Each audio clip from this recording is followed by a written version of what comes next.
Ze zeggen wel allemaal zo van... Ja, geef dat plaatsje. Maar ik kan dat geen plaatsje geven.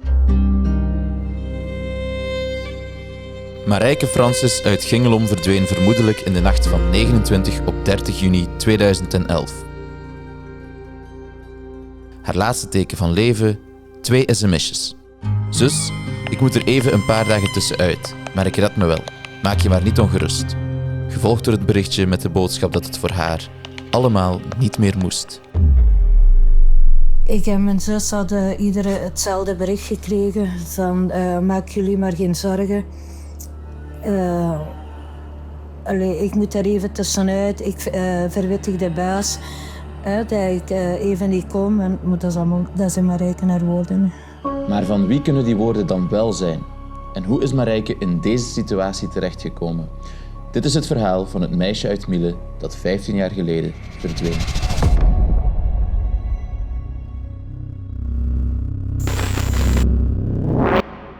Marijke groeit op in een groot gezin hier in Miele boven Aalst. Ze heeft 2 oudere broers, een oudere zus en een jongere zus. Haar ouders zijn fruitboeren.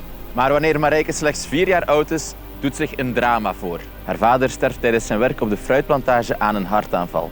Wanneer ze hem vinden, kunnen ze hem niet meer helpen. Toch doet Marijke het in de jaren na de dood van haar vader erg goed op de basisschool. Een van haar juffen vertelt ons dat het een voorbeeldig kind was.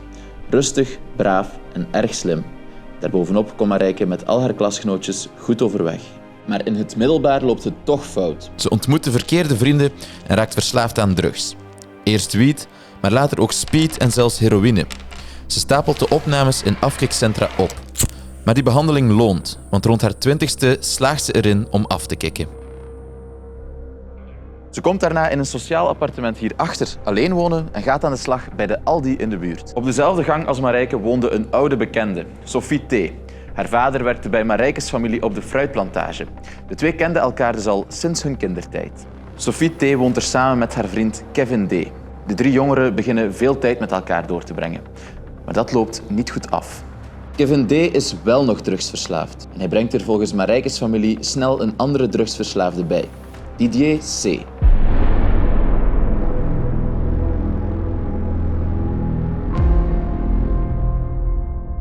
Ik ben Philippe Ergens, journalist bij Het Belang van Limburg. Ik volg vooral de misdaad, criminaliteit. Didier C. had een rijk strafverleden, zal ik maar zeggen. Meermaals opgepakt, drugsfeiten, dealen, drugsgebruik, ook geweldfeiten.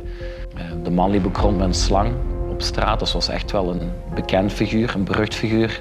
Lange zwarte kledij. Hij is een berucht figuur die door velen Gel genoemd wordt, omdat zijn haar strak in een kuif zat. Didier C. had naast Gel ook een andere bijnaam, wat meer wees op zijn gerechtelijk verleden, op zijn strafverleden, strafrechtelijk verleden. Zijn criminele levenspad dat hij heeft bewandeld, namelijk de schrik van Montenaken. Marijke, die net afgekikt was, had liever niet dat Kevin en Didier nog bij haar langskwamen. Marijke wou niet dat ze allemaal profiteerden van haar op het einde. Ze was dan moe, omdat ze haar eigen centjes nu verdiende en zo.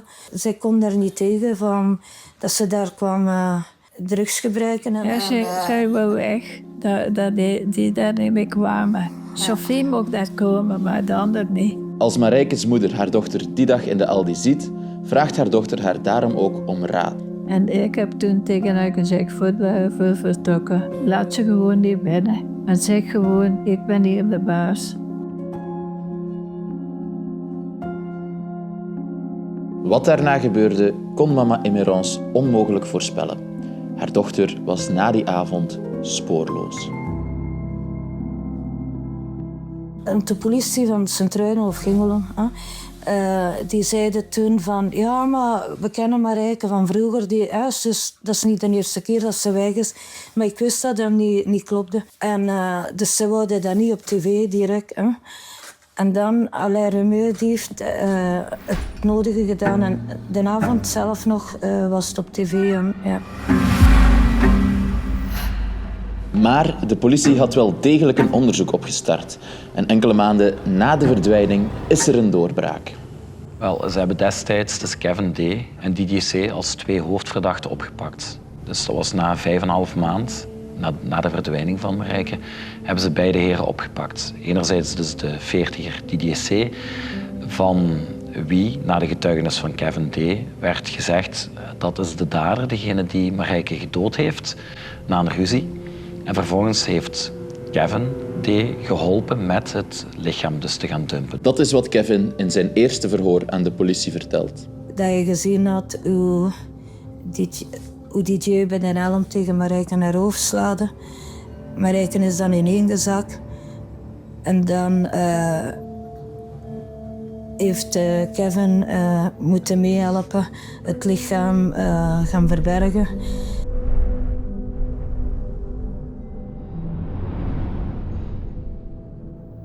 Kevin zegt dat ze haar lichaam hier in dit wachtbekken zijn komen dumpen. En een gsm-signaal toont ook aan dat Kevin hier die nacht zou zijn geweest.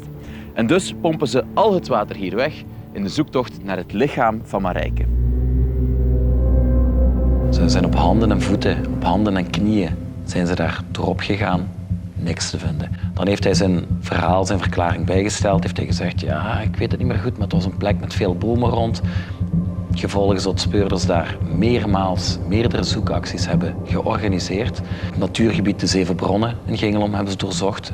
Bomen, ook moerasgebied, misschien lag Marijke daar. Ze zijn de tuin en het aangrenzende bosperceel aan het huis van Didier C.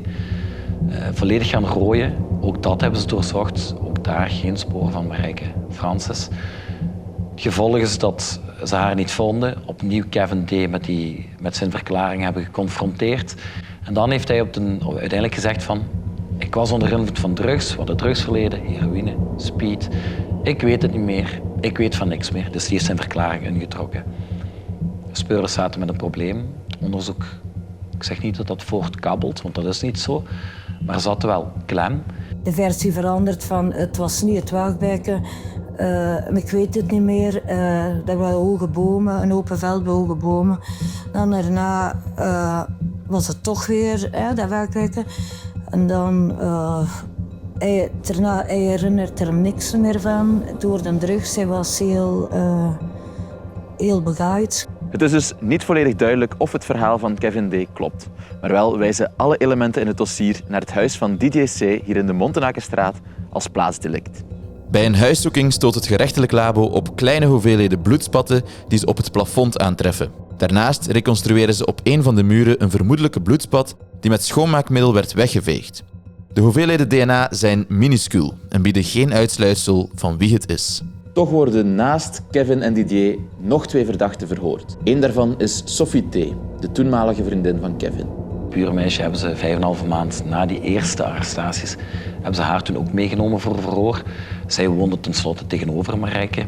Was ook de vriendin van Kevin D., wiens gsm-signaal dan weer gecapteerd werd in de buurt van het wachtbekken, waarvan ze dus wisten, die heeft daar in die nacht rondgangen. Alleen bleek heel snel dat Sophie T. niets te maken had met Marijke, want zij was daar niet bij die avond, nacht. Kevin deed raar, maar zij was zwanger toen op die momenten. En zij is gaan slapen, dus 's avonds en 's morgens als hij thuis kwam, had hij gevraagd aan Sophie, als de politie komt vragen waar ik geweest ben, ik ben de hele nacht hier geweest. En dat heeft Sophie direct in het begin verklaard van, en dat hij dan ook heel raar deed en raar gedroeg. Tweede verdachte, of de vierde verdachte zal ik zeggen, die nu ook de buitenvervolgingsstelling heeft gekregen, is Tom C. Tom C. was iemand die aan de kust woonde, die enerzijds een alibi zou geleverd hebben aan Didier C. Dus gezegd hebben dat Didier bij hem was, aan de kust. Dus die nacht niet bij Marijke was, dat zij verdwenen is. Er is ook nog heel even beweerd geweest dat Tom C. betrokken zou zijn geweest met het zich ontdoen van het lichaam, dus het dumpen van het lijk van Marijke. Maar ook daar, die man heeft niet heel lang vastgezeten, is vrijgelaten. De meeste aanwijzingen blijven de politie dus naar Kevin D. en Didier C. leiden. En dan ook een verklaring van een koppel dat op het terras zat in Montenaken, een café. En die hadden gezien die avond Didier reed bij haar brommerke, Marijke zat daarachter en Kevin daarachter. En Marijke zat tussen een tweeën bij haar armen zo naar beneden. Na de verdwijning hoort de familie van Marijke ook dat Didier met haar brommertje rondrijdt. Hij had verklaard dat hij bij dat brommerke mocht rijden. Hij mocht alleen en even. En dan ben ik zelf 2 dagen nadien geweest. En ik kwam juist aangereden bij dat brommerke. En ik vroeg, ja, mogen we dat terug? Want het doet al pijn dat we niet weten waar ze is. En ja, ik ben ook ongerust en al. Hij geeft me dat brommerke. Ja, ik zei hem de sleutel en de papieren. Die heb ik nooit niet gehad. Maar ook dat blijven slechts aanwijzingen. Ja, daar heb ik het altijd heel moeilijk bij gehad. Het verschil tussen aanwijzingen en bewijzen. Om het aan een voorbeeld duidelijk te stellen. Kevin D. heeft verklaard aan de speurders van er is een ruzie geweest tussen Didier en Marijke.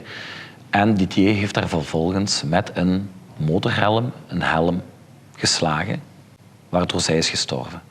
Dat is een aanwijzing, dat is een verklaring van iemand wat kan leiden tot een bewijs. Alleen in dit geval ontbreken de bewijzen daarvan. De helm, die is niet teruggevonden, waar eventueel misschien DNA-sporen, bloedsporen op zouden zitten. Die hebben de speurders niet. En natuurlijk ook, ja, is het hoofd, zal ik zeggen, ingeslagen van Marijke. Is dat zo? Klopt dat, die beweringen van Kevin D., dat Didier haar hoofd heeft ingeslagen met een helm? Dat weten we niet, want we hebben nooit het lichaam gevonden. Het lichaam van Marijke blijft spoorloos. En dus moesten de speurders ook hun hoofdverdachten, Kevin en Didier, vrijlaten. Ook daarna zijn ze blijven zoeken. Plassen, poelen, natuurgebieden. De rechercheurs zijn overal geweest. Maar één geplande zoekactie in 2017 hier aan het Wachtbekken blijft bij de familie voor een wrange nasmaak zorgen. Ze zouden al het slip hier uithalen en met 500 vrachtwagens wegvoeren om het correct te verwerken. Dat moest op die manier omdat het Wachtbekken water opvangt van de snelweg. En al wat van de snelweg komt, is volgens de wet toxisch. Prijskaartje €500.000. En dat zou verdeeld worden onder het agentschap Wegen en Verkeer en Justitie. Maar wanneer later toch duidelijk wordt dat het eigenlijk volledig een gerechtskost is, En dat ze dus niet zullen meebetalen, besluiten ze bij Justitie dat het te duur is. De zoekactie wordt afgeblazen. Ligt ze daar nu in dat sluik of niet? Begin 2026 wordt het onderzoek naar de verdwijning van Marijke Francis definitief afgesloten. Dat is opnieuw een zware klap voor de familie. Ze hebben wel een vermoeden van wat er gebeurd is, maar helemaal afsluiten, zolang er geen lichaam is, zolang ze hun dochter niet terug hebben, want dat is wat zij vurig wensen, ja, wordt dat heel moeilijk. Dus we hopen, hopelijk gebeurt dat alsnog. Maar die kans is natuurlijk wel heel erg klein, zeker nu het onderzoek definitief werd afgesloten. Ik ben mijn dingen is. Ik slaap amper en eten of zo. Dat interesseert me niet meer zo van. We willen gewoon weten waar het lichaam is. Ons leven is gestopt. Je blijft daar. Allee. Je blijft daarbij bezig. Ze zeggen wel allemaal zo van... Ja, ik geef dat plaatsje. Maar ik kan daar geen plaatsje geven. Het einde van het onderzoek betekent ook dat Sophie T., van wie al duidelijk was dat ze er niets mee te maken had, officieel buiten vervolging gesteld werd. Ook tegenover Tom C. vervalt de strafvordering. Maar hij is reeds in 2014 overleden aan een overdosis. En ook hoofdverdachte Didier C. is intussen overleden. Hij stierf in 2013 hier in de Populierenstraat. Hij verongelukte door met een gestolen motor frontaal te botsen op een auto die uit de tegenrichting kwam. De enige die nog voor assise gebracht kon worden is Kevin D. Maar het Openbaar Ministerie beschikte daarvoor over onvoldoende elementen van schuld.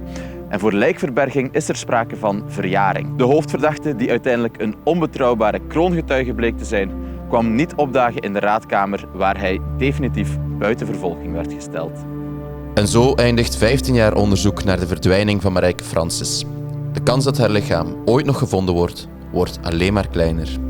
Deze documentaire werd gemaakt met behulp van talloze artikels in het Belang van Limburg. Heb je toch nog tips of informatie over de verdwijning van Marijke Francis? Neem dan contact op met de politie via het gratis nummer 0800 30 300.